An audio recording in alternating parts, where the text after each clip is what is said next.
Hi friends, welcome to my channel my family my vlogs. ఈరోజు వీడియోలో అయితే నేను మీకు తెలంగాణ స్టైల్లో చేపల పులుసు ఎలా రెడీ చేయాలో ఈరోజు అయితే చూపించబోతున్నానండి. ఈ చేపల పులుసు అయితే మనం చాలా తక్కువ టైంలోనే వంట రాని వాళ్ళు కూడా చాలా ఈజీగా తయారు చేసుకోవచ్చు అండి.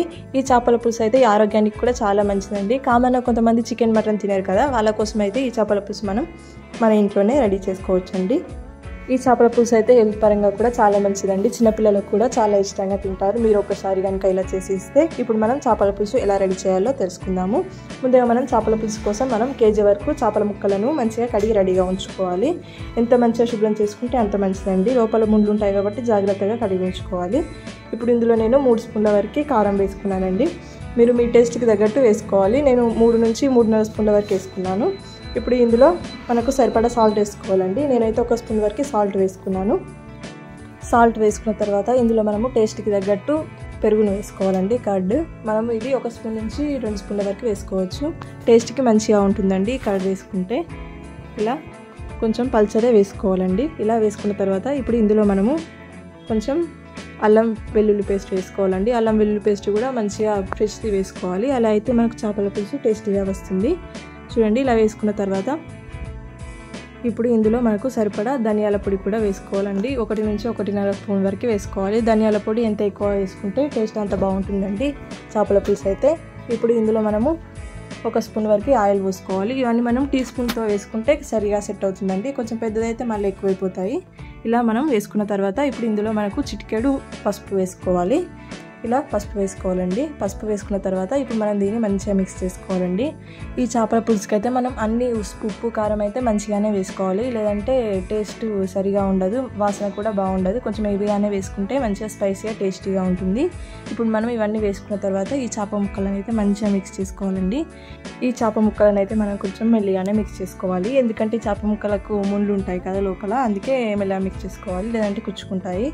ఇలా మంచిగా మిక్స్ చేసుకుంటే చేపల పులుసు అయితే టేస్టీగా వస్తుంది.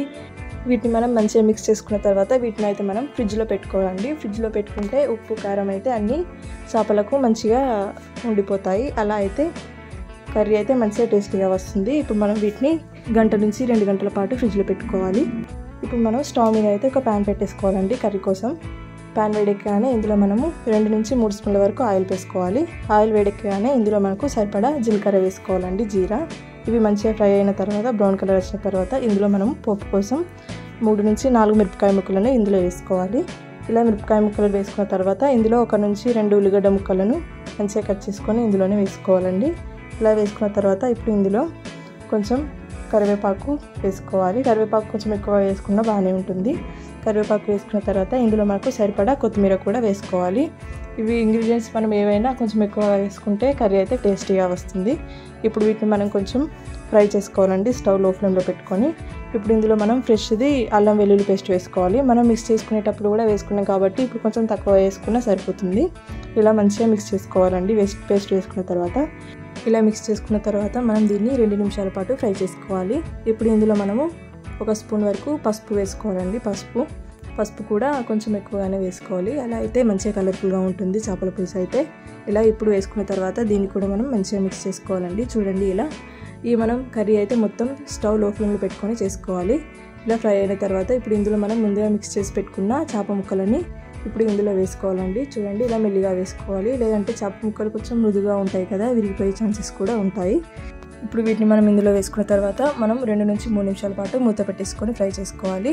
ఇప్పుడు మనం వీటిని మూత తీసిన తర్వాత మంచిగా మెల్లగా మిక్స్ చేసుకోవాలండి. మనము ఈ చేపల పులుసుని అయితే మంచిగా మెల్లిగానే మిక్స్ చేసుకోవాలి, లేదంటే ఉడిపోతాయి. ఈ చేప ముక్కలు కూడా తొందరగానే ఉడికిపోతాయి. మటన్ చికెన్ లేవా కాకుండా చాలా తక్కువ టైంలోనే ఉడికిపోతాయి. ఇలా కొంచెం అటు ఇటు మిక్స్ చేసుకున్న తర్వాత మరి కొద్దిసేపు ఫ్రై చేసుకోవాలి. ఇదంతా మనం లో ఫ్లేమ్ పెట్టుకొని చేసుకోవాలండి. ఇప్పుడు వీటిని మనం మంచి మిక్స్ చేసుకున్న తర్వాత ఒక 2 నుంచి 3 నిమిషాల పాటు ఫ్రై చేసుకోవాలండి మూత పెట్టేసుకొని.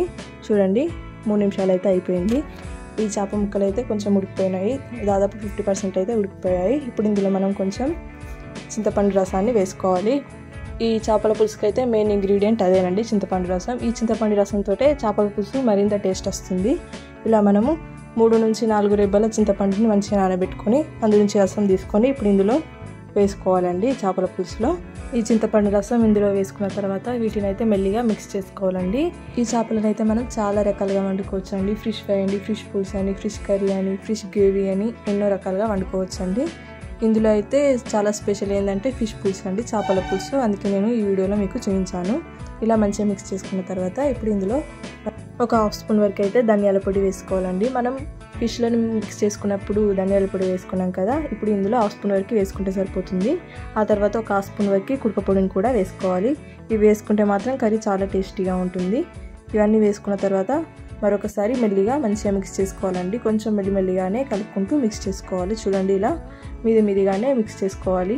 మీకు కొంచెం గ్రేవీ ఎక్కువ కావాలంటే చింతపండు రసం కొంచెం ఎక్కువ వేసుకున్నా సరిపోతుంది. తక్కువ కావాలంటే కొంచెం తక్కువ వేసుకున్నా సరిపోతుంది. నేనైతే కొంచెం నార్మల్గా గ్రేవీ ఉండేలా వేసుకున్నాను.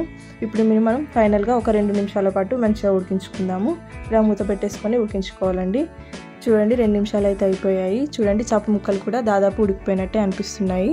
ఈ చేప ముక్కలు అయితే చాలా తక్కువ టైంలోనే ఉడికిపోతాయి కాబట్టి మనం మెల్లిగానే కలుపుకుంటూ మంచిగా వండుకోవాలి. చూడండి, ఈ చేపల ముక్కలు అయితే మంచిగా ఉడికిపోయాయి. మన చేపల పులుసు అయితే మంచిగా రెడీ అయిపోయిందండి. ఈ చేపల పులుసు మీరు కూడా మీ ఇంట్లో చాలా తక్కువ టైంలోనే రెడీ చేసుకోవచ్చండి. ఇప్పుడు మనం దీన్ని ఒక బౌల్లోకి అయితే సర్వ్ చేసుకుందాము. చూడండి, చేపల పులుసు ఎంత కలర్ఫుల్గా ఉందో. ఈ చేపల పులుసు ఎంత కలర్ఫుల్గా ఉందో అంత టేస్టీగా కూడా ఉంటుందండి. మీరు ఎప్పటికీ మర్చిపోలేరు. ఒకసారి కనుక ఇలా తింటే మీరు కూడా మీ ఇంట్లో ట్రై చేయండి. మీ అందరికి కూడా తప్పకుండా ఇష్టపడతారు. మీ ఇంట్లో సండే స్పెషల్గా మీ ఇంట్లో చేసుకోండి. చిన్నపిల్లలు పెద్దలు చాలా ఇష్టంగా తింటారు. ఈ చేపల పులుసు అయితే అన్నంలోకైనా, చపాతీలోకైనా, బిర్యానీలోకైనా, జీరా రైస్లోకైనా, పరోటాలోకైనా కూడా చాలా టేస్టీగా ఉంటుందండి.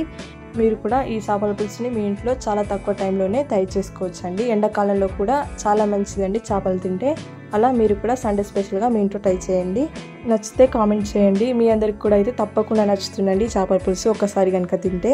ఈ వీడియో కనుక మీకు నచ్చినట్టయితే లైక్ చేయండి, షేర్ చేయండి, సబ్స్క్రైబ్ చేయండి. Thank you for watching.